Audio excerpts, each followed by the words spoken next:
guys, welcome back to my channel. Well, welcome back if you're returning. I appreciate your support again, and if you're new, then nice to meet you.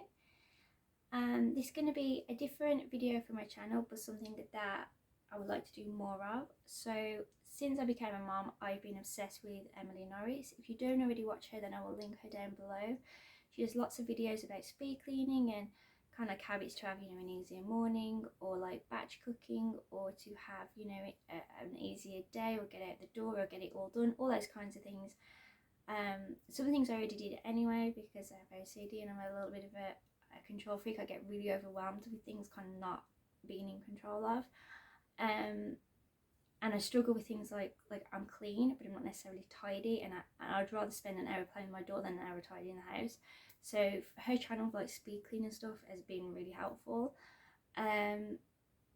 So I kind of wanted to do that for my own channel, and something that I'll kind of want to get more into, along with what I already do, like the hauls and things like that. So I'll link her down below, but if you like this video, please consider subscribing to me. I would really appreciate it. So let's get into the video. So my main thing is probably to have a to-do list. I do this for everything. I'm writing a book and have a to-do list for that, and then a to-do list for lots of different things. Then I have like a main one. So it will be things like prescriptions, or even things like taking Cookie Dough for a walk. Cookie Dough's my dog if you're new here. I just find that I have so much to do in a day. We all do, whether you're a parent of one kid or two, whether you're a single parent or you're married or you work part-time or full-time or you don't work. There are so many things going on that it's so easy to forget something. And I think that sometimes we take for granted how much we actually do. It's easy to sit back and go, oh, I didn't do that, and the house is a mess, and I didn't clean the bathroom, and I forgot to order that. But you've probably done like 30 other things that day that you don't give yourself credit for. So I definitely think a to-do list helps you remember things and feel a little bit more kind of grateful for yourself, and like appreciate how much you actually do get done. So I would definitely recommend that. I love getting like a cute little notebook, and then I will just write down a few things on my list. It's not just like work related or chore related. I will write down fun things like bake cupcakes, or things for myself like yoga, or even things like walking Cookie Dough, just the main things I want to get done that day. And there's something so satisfying about highlighting it off, and then like just getting to look back at the end of the day and seeing all those pretty highlighted marks and seeing just how much you've actually got accomplished. And then my second one is to say no to things. So kind of like with getting overwhelmed with how many things we can have to do, I find that it's okay to say no to stuff, because sometimes whether it's kind of like a social person or not, you could feel like you have to go to everything, especially if it's for your children, like play dates and birthdays and all of this stuff. And I make sure we do things regularly, like we go swimming once a week, and we will normally go and visit family or have a play date every other week. Because obviously I split, her dad and I co-parent, so she obviously goes to her dad's for part of the time. So I like us to have time where it's just us, and I'm not cleaning, or I'm not like going to Aldi or Home Bargains, and I'm not like going to a play date, and I'm not taking us to go see a nan and granddad, or it's just us. We can chill, the mess can pile up around us. We're not clock watching. And when we do go out and we do have play dates, we enjoy it so much more, because we're not doing it all the time. It doesn't become a chore or anything like that. And obviously if it's a birthday party and we can't make it, or we've just kind of been to quite a few and we're kind of feeling exhausted, then you can send a card, you can send a gift. You don't have to feel guilty for saying no to things. I think that's kind of one of the biggest things that stresses us out. And my third one is to set alarms. So I set alarms for a lot of things. It's especially useful if like we're sick, me or my daughter or both of us, and you have medications like every 4 hours, and you might have this one every 4 hours and that one every like 6 hours. Sorry. I find that alarms just help me keep on top of it, and on top of lots of other things as well. And I will even set alarms for things that are in like 5 days time or next week, whether it's pick up a gift because it's someone's birthday tomorrow, or reminding me to like book Cookie Dough in at the groomers, or order a particular prescription that's not got to be done for like 3 days. And it just frees up my mind for so many other things. Something else I've got into recently, thanks to Mrs. Emily Norris, is batch cooking. So I find it super easy and a little bit more, I guess, budget friendly as well, because I can buy like You know, it's like you buy a little bag of rice for this much, a big bag of rice for only slightly more expensive. But like, you don't really use it all. If you batch cook, you will. Not only that, but it saves you time. I find that if you get some of these tubs that are suitable for the freezer and the microwave, you can save yourself a ton of time by batch cooking things, and then obviously you can just get home, get one of these out the freezer and pop them in the microwave. It's time efficient, saves you money, and it can be healthier because you can obviously choose all of your own ingredients. Now, similar to the alarm, I use my timer a lot on my phone, especially when I'm playing with Jasmine, so it's really easy for me to be playing, and while she's kind of getting another toy out or something, I'll jump on my phone to like respond to an email or make a phone call to like the doctors or, you know, the school or whatever, and before I know it, like 10 or 15 minutes has gone past and she's just been sitting there patiently waiting for me, and then that's kind of eating into her time. So I like to make sure that the same as I will like do a bit of cleaning or set my alarm to, you know, make sure, right, that's when I've got to get on the phone to make phone calls for like ordering prescriptions or whatever it might be. I do the same thing with my daughter when it comes to playtime. I set the timer and then there's no work to be done. You know, it's purely on her, so she gets to play whatever she wants, and I'll set it for maybe 30 minutes or 45 minutes, and she gets my undivided attention and we really get to bond. And then when that time is up, I will make us lunch or doing, you know, a quick bit of speed cleaning, whatever it is. Then we set the timer again, and I find that she then lets me get my work done when I need to because she knows that she gets this really good quality time with me. It's also super important to schedule time for yourself. If you are completely burnt out, you will be irritable and you will, you know, just you won't parent to the best of your ability, and you won't enjoy life at all. Obviously, we all need our alone time, and you know, it can not be an easy thing to get. So I would recommend maybe picking one or two things that you really love. I love working out, I love reading, and I will just have a set time where even if I can't have a set time, I will set a timer, and it's like for half an hour I will read or just do something that I enjoy. And it makes a big difference to how I handle the day. Like, it gives me things to look forward to, getting my little workout in, or reading, or taking a relaxing bubble bath. And I just feel a little bit more recharged that I had that bit of me time. And then I feel a lot more ready to, you know, tackle parenthood and everything else that I've got to do that day. And of course, be realistic with your times. You know, before my daughter came along, I would work out for literally 2 hours a day. I didn't realise it was that much, but I remember the video routines I used to do, and I would do yoga for half an hour every day. That's obviously not feasible anymore. So it's about being more realistic. Like now I do yoga each day, but I use it as my morning, I don't, I use it as my workout routine, like my warm-up routine for my workout even. So I'm still kind of doing my yoga. The half an hour ones have gone, but I still do it, still enjoy it, and I'm not putting pressure on myself. Fresh air is my next one. And whether, you know, you sit out in the garden or you go for a walk with a friend or a dog if you have one, fresh air is so important for our mental health, our physical health, our immune system, our sanity. And it can be really nice to just go for a nice stroll as a family or on your own or whatever, and just kind of clear your mind of like all the things you have to do that day. You know, if your house is a mess, just go in the garden for a little bit, get some fresh air. And I find that also when you're outside, you're not on your phone so much, you're not working, you're not planning things, you're not checking emails, so you get a little bit of extra quality time with your family, and it's just a win in my opinion. The next one is no phone time. So you can waste so much time on your phone. You can actually look at apps and see how long you're using them for. And when I saw how long I used certain apps on my phone for and not actually doing anything important on them, I was so annoyed with myself. So I have no phone time. So once a week my daughter and I will do a movie night, and it's like phones down, it's on silent. Someone rings me if it's important, you'll have to show up at the door because I won't be answering it. And I tend to try and do that as well, like an hour or so before bed, just so I can kind of switch off. You know, I used to go online and like read Daily Mail or whatever, read something that broke my heart, usually about animals or the situation in Ukraine, and then I guess I've kind of felt guilty being in a nice warm bed, or I was angry about, you know, seeing some abuse of an animal or something, and I'm angry, and I'm thinking of all the ways I could fix this problem, and before I know it, my anxiety is in overdrive. I'm lying there for 3 or 4 hours. I wake up next morning not rested. So definitely no phone time. And obviously the screen on your phone is known to kind of stop you from falling asleep. It can give you headaches.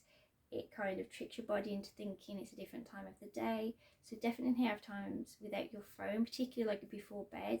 But I think trying to be without it a couple times a day, or at least once a day, just like an hour, like block out some time where it's no phone time, you know, it's on silent or whatever, it's in your bag, just so you can kind of be present in the moment and not virtually, I guess. And then my next one is to do a little bit of laundry every day. Now this one I got from Emily Norris. I will wear my clothes like jeans and stuff, you know, a couple times before that, like before I wash them. That's fine. But with my daughter, I wash everything constantly because I figure that she's at nursery, she picks up germs, she has a low immune system. She was really sick a couple of years ago, and almost like passed away. So her immune system has not recovered, and I get anxious about it, so I make sure hers is always washed.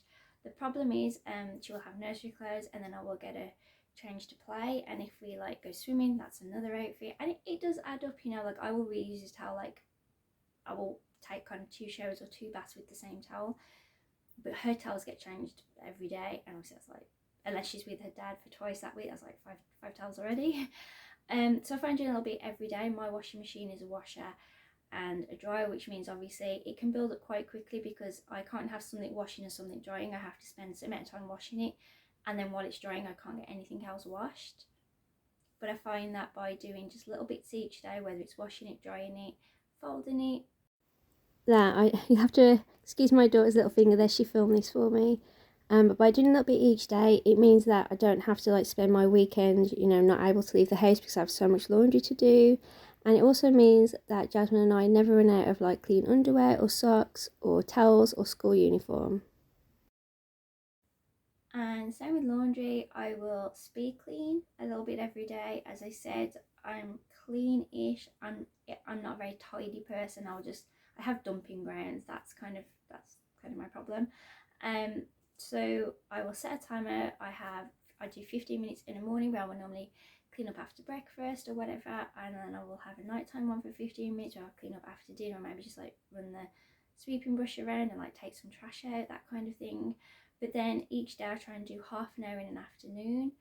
A little bit more if I don't have my daughter with me, if she's like with her dad.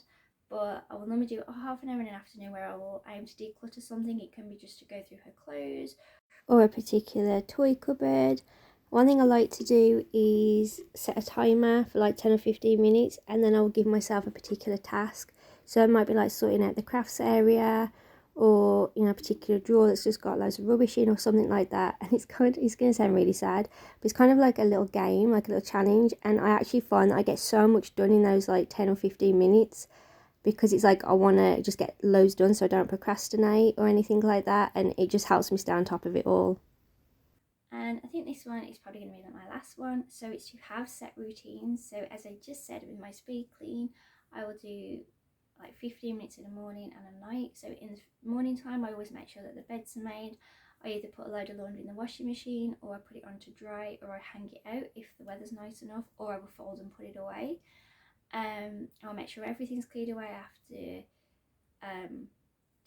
breakfast rather, and like pajamas and stuff like that are folded. And then on the night times I will make sure that like my dog's bowls are put to soak in the sink. Obviously she's not going to be needing them through the night because she sleeps with us in bed, so she obviously won't be needing the bowls. I make sure dinner's cleared up, any trash is taken out, like the recycling's taken out and it's separated and whatnot.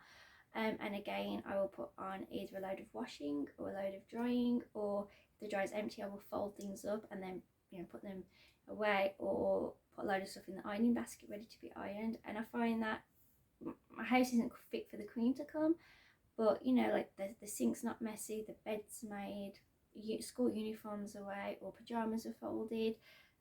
Things that we need on a daily basis, you know, are done. Like the dog's bowls are soaking, laundry's being kind of managed. I've quickly like ran the sweeping brush around, or the hoover around the lounge or something like that. So if someone was to come around, it's neat enough.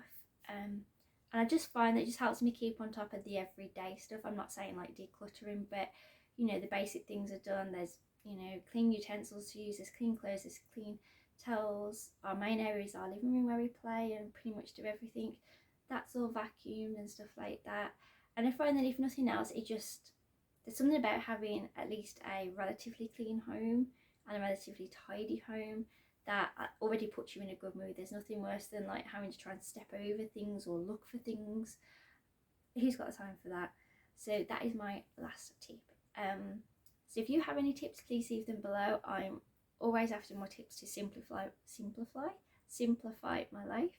So hopefully I've given you at least one or two maybe that you can implement into your life. As I said, I will link Emily below because she was kind of the inspiration for this video and you will love her, so go check her out. I'd love it if you subscribe to me because I'd like to continue doing these sorts of videos, and if you're already subscribed then thank you so much. Feel free to follow me over on Instagram. I do a lot over there on like veganism. I know I should be doing it through it, don't worry, but like healthy recipes and things like that, fitness, tons of activities for kids that cost nothing or like under £5.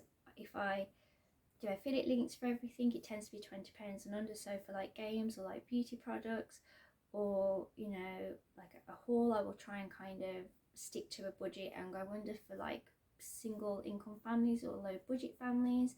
So hopefully if you follow me over on there, I might be able to put you towards a product you like or a great website for Christmas. Yes, I'm already thinking about Christmas. I think about Christmas on Boxing Day. Think about the next Christmas with the sales and with the gifts that I don't want. Not because I'm ungrateful, but people tend to think that if you're a vegan and they give you a product and tell you that it's vegan, that you won't check the packet and realise that it's not only not vegan, it's not even cruelty free. So I tend to have a re-gifting suitcase. So technically I'd probably start Christmas Day. But yeah, so I'd love it if you'd stick around, maybe go follow me over on there. I do things like endometriosis and stuff like that too because I'm a sufferer, and about like depression and stuff because I've had all that good stuff. So, you know, my DMs are always open. I check like that little message request thing every day. So, you know, if you need to chat or you need someone to reach out to or you're feeling a little lost, then I'm not one of those people that just say I genuinely do. You know, I'm not a huge YouTuber. I don't have like 1,000 messages a day. So I can definitely reply. And I have been getting some great messages. Thank you to those of you that have messaged me with tips to like ease off the endometriosis, like dandelion tea and things like that. Obviously I've already messaged you to say thank you, but I just want to say thank you again. It does mean a lot to me that you watch these videos and you go over there and like give me little tips when I've mentioned something that might help. So I really appreciate that. I think that's kind of the main thing I want from this channel, is for us to have a community where we can kind of all be open, and I want to keep it light to a point, but I still want to be able to like bring something to people's lives, whether it's a video like this one or, you know, kind of connecting people that might have depression or eating disorders or are single parents, and just kind of hopefully build a little bit of a community no matter where we are in the world, where we don't feel alone and we can just kind of get through the daily struggles of life with a little bit of humour and a little bit more ease. So thank you so much for watching, and I will see you in my next one.